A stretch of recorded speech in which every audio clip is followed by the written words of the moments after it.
We're going to talk about this much more.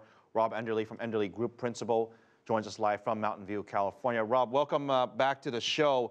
This apology by Apple, let me first by breaking it down.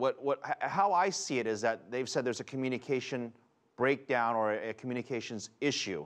Is that the crux of the issue, or is there something perhaps a bigger issue with the warranty itself?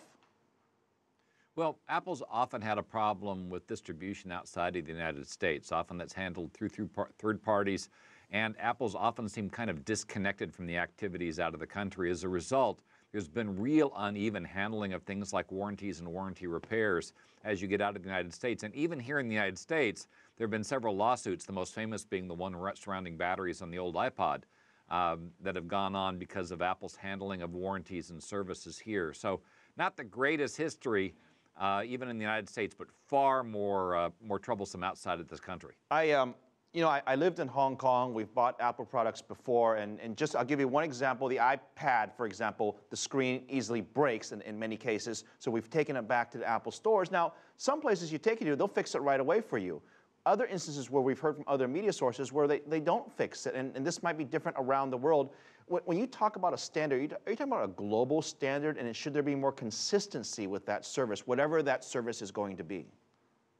You know, I've heard the same stories between Apple stores here in the U.S. Sometimes you go into an Apple store and they'll just fix it, and other times you go into an Apple store and you kind of get a runaround.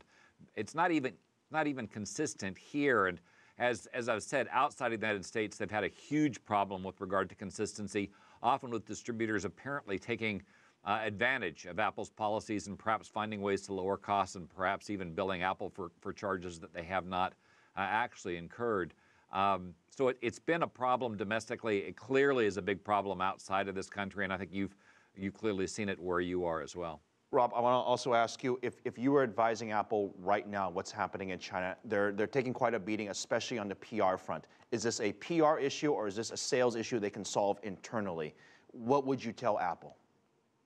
Well, anytime your image is damaged, it's a PR marketing issue, and you need to address it as a company. That's why the CEO has issued an apology, and trust me, no CEO likes to issue an apology. Tim Cook will undoubtedly get to the bottom of this because it's very embarrassing, personally embarrassing for him, and he won't want to have to do it again. Rob Enderle, thank you very much joining us from Mountain View, California.